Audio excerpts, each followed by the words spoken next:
বিষয়বস্তু হচ্ছে এই যে 2021-এর পরে যে পোস্টপোন ভায়োলেন্স হয়েছিল আপনারা জানেন, সেসব দিনের কথা মনে পড়লে গা শিউরে ওঠে।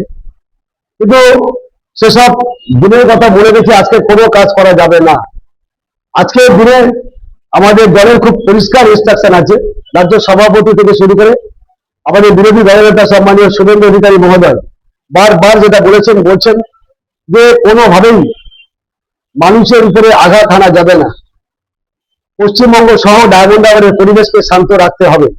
আমরা আজকে বলছি সবচেয়ে বড় কথা যেটা, সেটা হলো এই যে কাজগুলো করছে, এগুলো তৃণমূলের ছেলেরা করছে বা করাচ্ছে। তার কারণ হচ্ছে এই কাউন্টিং হওয়ার আগে মুহূর্ত পর্যন্ত যারা তৃণমূল করত, যে সমস্ত তৃণমূলের লিডার ছিল, যারা আমাদের কর্মীদের উপরে অত্যাচার করেছে, আমাদের পোস্টার লাগাতে দেয়নি, ব্যানার লাগাতে দেয়নি, হোর্ডিং লাগাতে দেয়নি, আমাদের কার্যকর্তারা নিজের বাড়িতে যখন দেওয়া লিখতে গেছে তাকে বাধ্য করেছে, হসপিটালে ভর্তি করতে হয়েছে, সেই সব ছেলেরা আজকে কাউন্টিং এর পরে তারা অতি সক্রিয় হয়ে বিজেপি চিহ্নিত করে, অর্থাৎ নিজেকে মাথায় ফেটকি বেঁধে কপালে গেরুয়া তিলক টেনে গেরুয়া আবির খেলতে খেলতে আজকে তৃণমূল কর্মীদের উপরে, তৃণমূলের বাড়ির লোকেদের উপরে বা আমাদের তার উপরে রাগ থাকা বিজেপির লোকেদের উপরে এই অত্যাচার গুলো করছে।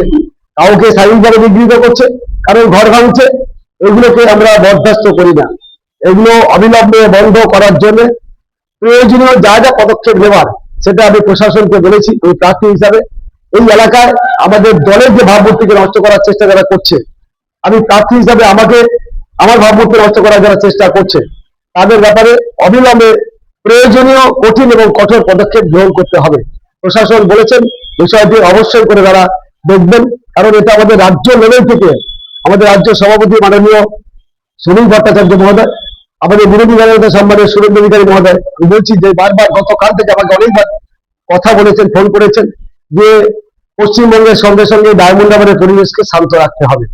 তো এমত অবস্থায় হচ্ছে এই, আমি তাই বলবো যে এই যে কাজগুলো করছে সেই কাজের আমরা তীব্র প্রতিবাদ জানাচ্ছি। আমি গতকাল প্রায় 36টা জায়গাতে গেছি, আজকে সকাল থেকে অলরেডি 8টা জায়গাতে হয়ে গেছে।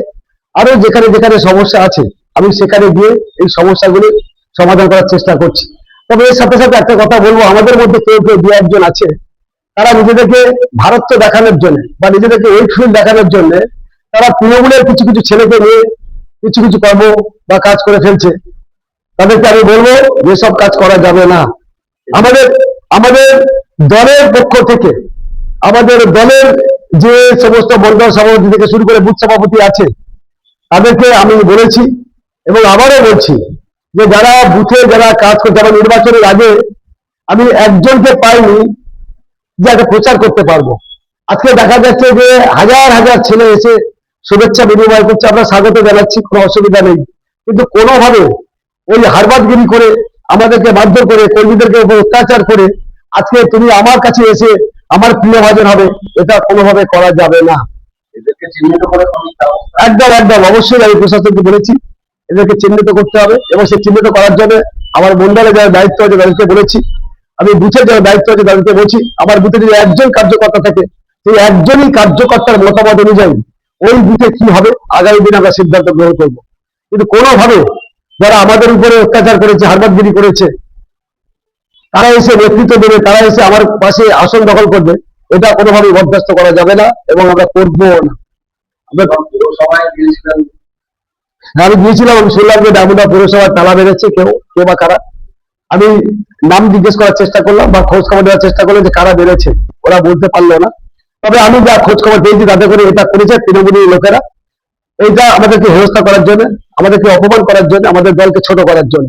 তাই আমি সেখানে দাঁড়িয়ে থেকে আমি পৌরসভার যারা দায়িত্বে আছে তাদেরকে বলেছি যে তালাটি খুলে ফেলো। তারা খুলে ফেলেছে এবং তারা সবাই পৌরসভার মধ্যে প্রবেশ করেছে। আমরা ডায়মন্ড হারবারে এই জিনিস হতে দেবো না। ডায়মন্ড হারবারে যে দমবন্ধ করা পরিবেশ তৈরি হয়েছিল সেটা থেকে আমি মুক্তি দেওয়া হচ্ছে আমার প্রধান কাজের উদ্দেশ্য ছিল বা লক্ষ্য ছিল। আমি যতক্ষণ দায়িত্বে আছি বা দল আমাকে যতক্ষণ দায়িত্ব দিয়ে কাজ করাবেন, ডায়মন্ড হারবারের যে পরিবেশ ছিল সেটাকে চেঞ্জ করে একদম ভ্রাতৃত্বের, বন্ধুত্বের অটুট সম্পর্ক নিয়ে দলমত নির্বিশেষে সমস্ত রাজনীতির ঊর্ধ্বে উঠে আমরা সবাই একসঙ্গে ডায়মন্ড হারবারের পরিবেশকে সুন্দর থেকে সুন্দরতম করবো, এটাই আমার লক্ষ্য।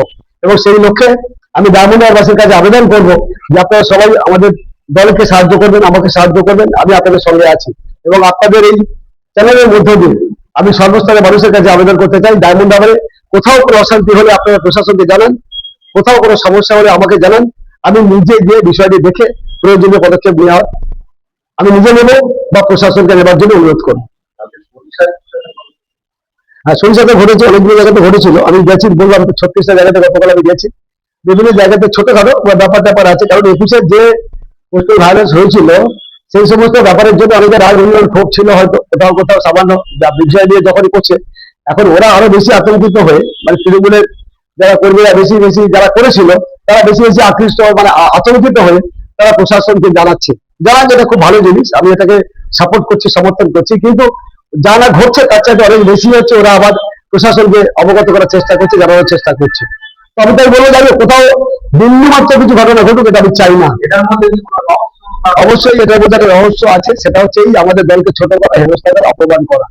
আর এটা তৃণমূলের করছে, তৃণমূলের যারা হারবাদ বাহিনী ছিল, তৃণমূলের যারা নেতা ছিল, তৃণমূলের যারা হচ্ছে সক্রিয় ছিল, যারা আমাদের উপর অত্যাচার করেছে নির্বাচনের আগে, কাউন্টিং আগে পর্যন্ত, তারাই হচ্ছে আবার অতি সক্রিয় সেজে বা বিজেপি দেখিয়ে ওই তৃণমূলের উপরে অত্যাচার করে একটা খারাপ বার্তা দেওয়ার চেষ্টা করছে। এবং এই সমস্ত বিষয়গুলো, ঘটনাগুলি ওরা একসঙ্গে জোরে করে প্রশাসনের কাছে বা আরো উচ্চতর কোনো কর্তৃপক্ষের কাছে এরা অবগত করার চেষ্টা করছে বা করবে। আমাদের মধ্যে এক দুজন আছে যারা নিজেদেরকে ভারত দেখানোর জন্য বা নিজেদেরকে ওয়েটফুল দেখানোর জন্য এই সমস্ত তৃণমূলদের নিয়ে কাজ করছে।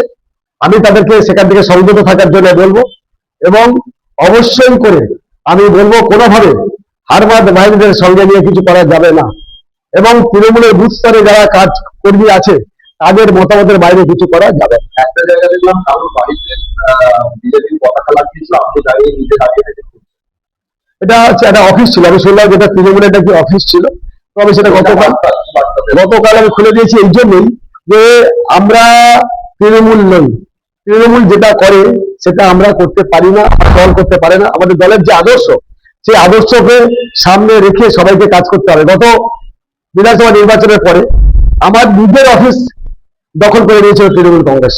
আপনারা অনেকেই জানেন যে ডায়মন্ডহারবার একদম এম বাজারের উল্টো দিকে আবার একটা অফিস ছিল, সেই অফিসটা ওরা দখল করে নিয়েছিল। গত 5 বছর ধরে আমি ওদেরকে বারবার বলেছিলাম, পুলিশ প্রশাসনকে বলেছি, চেয়ারম্যানকে বলেছি, ভাইস চেয়ারম্যানকে বলেছি, সকলকে বলেছি, কিন্তু কোনো পদক্ষেপ করেনি। কিন্তু ওরা এটা করেছে বলেই আমি গিয়ে 2-4-5টা অফিস দখল করবো, এটা কখনোই আমরা কাঙ্ক্ষিত নয় বা এটাকে আমরা সমর্থন করি না।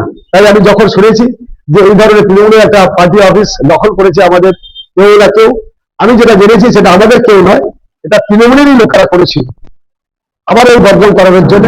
তাই আমি নিজে সেখানে দাঁড়িয়ে থেকে সেই অফিস থেকে পতাকা খুলে দিয়েছি। সাধারণ মানুষের উদ্দেশ্যে আপনার বার্তা, মানুষের আশীর্বাদেই বাংলায় জয় এসেছে, সুতরাং এই জয় আমাদের নেতৃত্ব বাংলার মানুষকে দিয়েছেন, উৎসর্গ করেছেন। আমিও ডায়মন্ডহারবারে হয়তো পরাজিত হয়েছি অঙ্কের হিসাবে, যদিও জোর করে এটা করানো হয়েছে বা এটা হচ্ছে ইভিএম মেশিন চেঞ্জ করে করানো হয়েছে, কিন্তু তবুও আমি বলবো যে রেজাল্ট পশ্চিমবঙ্গে এসছে, সেখানে আমরা তাদের কাছে আন্তরিকভাবে কৃতজ্ঞ, তাদের নমস্কার জানাই, প্রণাম জানাই, শ্রদ্ধা ভালোবাসা জানাই। এবং আমি বলবো যে আপনাদের কোনো ভয় নেই, কোনো ভীত হওয়ার ব্যাপার নেই। কোথাও কোনো সমস্যা হলে দল আপনাদের সঙ্গে থাকবে, আমরা আপনাদের সঙ্গে আছি। আপনারা এগিয়ে চলুন, আপনারা সকলে মিলে আবার সেই ডায়মন্ডহারবারকে ফিরিয়ে আনি, যে ডায়মন্ডহারবারে আমরা সর্বস্তরের মানুষ একসঙ্গে মিলেমিশে কাজ করতে পারবো, আনন্দ উপভোগ করতে পারবো, এবং সবাই যে যার ধর্মে, যে যার রাজনৈতিক কর্মে অংশগ্রহণ করতে পারবেন, কোনো কোথাও সমস্যা থাকবে না। অন্তত পক্ষে আমি যতক্ষণ আছি, আমি যতক্ষণ সুযোগ থাকবে, আমি আপনাদের তাই বলবো, কেউ নিজেরা কোনোভাবে আইন নিজের হাতে তুলে নেবেন না। কোনো সমস্যা হলে প্রশাসনকে জানান, আমাকে জানান, আমি নিশ্চিত করে সেই সমস্যার সমাধান করার আপ্রাণ চেষ্টা করবো। ডায়মন্ডহারবার বিধানসভার উন্নয়নে বিজেপি অবশ্যই ডায়মন্ডহারবারে আমার যে উদ্দেশ্য ছিল সেই উদ্দেশ্যগুলি আমি নির্বাচিত হতে না পারলেও আমার দলের কাছে এবং যিনি চিফ মিনিস্টার হবেন তার কাছে আমি নিশ্চিত করে বা আমাদের যারা মিনিস্টার হবেন সেই দপ্তরগুলির সঙ্গে যোগাযোগ করে ডায়মন্ড হারবারের উন্নয়নের জন্য আমার যথাসাধ্য চেষ্টা থাকবে এবং আমি কাজ করার চেষ্টা করবো। এই পরিকল্পনা প্রথম কাজ কি? আমার প্রথম কাজ ছিল ডায়মন্ড হারবারের দম বন্ধ করা। এই যে অভিষেক ব্যানার্জি যে দম বন্ধ করা পরিবেশ তৈরি করেছে, এটা থেকে আগে মুক্তি দেওয়া। কারণ সবাই দলমত নির্বিশেষে, যেটা বারবার বলছি, যে সমস্ত ধর্মের ঊর্ধ্বে উঠে, সমস্ত রাজনীতির ঊর্ধ্বে উঠে সবাই একসঙ্গে মিলেমিশে কাজ করবেন এবং ডায়মন্ড হারবার অত্যন্ত শান্তভাবে সুন্দরভাবে এগিয়ে চলবে। এর সাথে সাথে আমার অনেকগুলো উদ্দেশ্য বা লক্ষ্য ছিল, জানি না কতটা কি করতে পারবো, তবু আমি আমার সাধ্যমতো আপ্রাণ চেষ্টা করব বিভিন্ন জায়গাতে যোগাযোগ করে। আমি চাই আমাদের ডায়মন্ড হারবার পর্যন্ত মেট্রো রেল আসুক। আমি চাই ডায়মন্ড হারবার থেকে রায়চক হয়ে, ফলতা হয়ে বজবজের সঙ্গে একটা রেল লাইন যুক্ত হোক। আমি চাই ডায়মন্ড হারবার পর্যটন শিল্পের উন্নয়ন হোক। আমি চাই ডায়মন্ড হারবারের এই যে যানজট, এটাকে মুক্তি দেওয়ার জন্য কপাটহাট থেকে অন্তত রাজারতালি পর্যন্ত একটা ওভারব্রিজ ফ্লাইওভার নির্মিত হোক, বা বিকল্প রাস্তা হচ্ছে নতুনহাট থেকে মানে খালের উপরে একটা ব্রিজ নির্মাণ করে একদম এনএইচির সঙ্গে যোগ করে দিয়ে একটা বিকল্প রাস্তার ব্যবস্থা করা হোক। তো আমি যখন এমএলএ ছিলাম তখনই কিন্তু আমি এই লালপুলটাকে সংস্কার করার জন্য আমি নিজে থেকে একাধিকবার, অন্তত 10 বার মুভমেন্ট করে তবেই ওটাকে স্যাংশন করেছিলাম। ওই লালপুলটা নতুন ভাবে হয়েছে, আমার ইচ্ছা ছিল ওখান থেকে কোনো একটা বিকল্প রাস্তা বের করে আমাদের এনএইচের সঙ্গে যুক্ত করে দেওয়া। তো এছাড়াও আরো অনেক পানীয় জলের সমস্যা আছে, ইলেকট্রিকের সমস্যা আছে, ড্রেনেজ ব্যবস্থা অত্যন্ত খারাপ, আর একটা ব্যবস্থা করতে হবে। একটা স্টেডিয়াম হচ্ছে জাতীয় স্তরে যে করে খেলা যাবে, প্রথম শ্রেণীর যে খেলাধুলাগুলো সেগুলো আমাদের জেলায় ডায়মন্ড হারবারে হওয়া উচিত বলে আমি মনে করি। সেখানে যে স্টেডিয়ামটা আছে সেটাকে আরো একটু বৃহৎ আকারে তৈরি করা, বা যদি বিকল্প কোনো জায়গা পাওয়া যায় সেখানে নতুন কোনো স্টেডিয়াম তৈরি করা।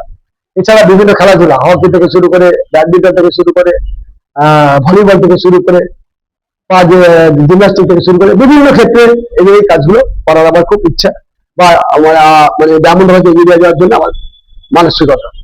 এখন আমরা রবীন্দ্রভবন বন্ধ হয়ে আছে, এখন আমরা যেখানে সংস্কৃতি জগতে মানুষের কাজকর্ম হয় এবং পুরোপুরি বন্ধ হয়ে থাকা, এটা নিয়ে কি ভাবছেন? এটা তৃণমূলের সংস্কৃতি ডায়মন্ড মডেলের জন্য এটা হয়েছে। নিশ্চিত করে আমাদের গভর্নমেন্ট হয়ে যাওয়ার পরে কি পদক্ষেপ নেওয়া উচিত বা বিষয়টি করা উচিত, সেটা আমি আবার ঊর্ধ্বতন নেতৃত্বকে, আবার দলকে বলবো। এবং আমাদের যে গভর্নমেন্ট হবে, সরকার হবে, সেখানে আমি যদি কোনোভাবেই সুযোগ পাই সেখানে বলার চেষ্টা করব এবং এই পরিবেশটাকে আবার ফের নতুন করে, যেভাবে ডায়মন্ড হারবারের রবীন্দ্র ভবন বিগত দিনে চলেছে, সে সবাইকে সঙ্গে নিয়ে চলার যে জায়গা, সেটা তৈরি করার চেষ্টা করব। রাজনীতির মূল সমস্যা এখন পানীয় জল, আর জাতীয় সড়ক সম্প্রসারণের একটা দাবি আছে। আমার যে বিষয়গুলো ছিল তার মধ্যে জাতীয় সড়কের যাতে অবিলম্বে মানে প্রসার ঘটে, অর্থাৎ যে মানে বাস্তবায়িত হয়, তার জন্য অবশ্যই আমার চেষ্টা থাকবে। এবং অবশ্যই আমি আগে বলেছি যে পানীয় জলের ব্যবস্থা করতে হবে প্রতিটি জায়গায়, প্রতিটি ওয়ার্ডে ওয়ার্ডে, প্রতিটি বাড়িতে বাড়িতে পানীয় জল পৌঁছায়। তার জন্য আমি পরাজিত হলেও আমার পক্ষ থেকে যেটা করার দরকার আমি সেটা চেষ্টা করে যাব। তৃণমূল থেকে কি বিজেপিতে আমার জন্য কোনো যোগদানের জন্য যোগাযোগ করছে? না, এখন তো অলরেডি তারা নিজেরাই ফ্ল্যাগ ফেস্টুন ব্যানার টাঙাতে শুরু করে দিয়েছে বিজেপি। তারা গেরুয়া আবির মেখে, গেরুয়া ফেট্টি বেঁধে, গেরুয়া তিলক বেঁধে অলরেডি তারা বিজেপি হয়ে গেছে। এবারে তারা মানে অফিসিয়ালি আসার জন্য বা অফিসিয়ালি নামটা লিখিত করার জন্য তারা নিশ্চিত করে চেষ্টা করছে বা করবে। তবে দল এভাবে কোনোভাবে সুযোগ দেবে বলে আমি মনে করি না। যারা বুথ লেভেলে কাজ করেছেন, যারা মন্ডল স্তরে কাজ করেছেন, তাদের মতামতের বাইরে কোনো কিছু হবে না।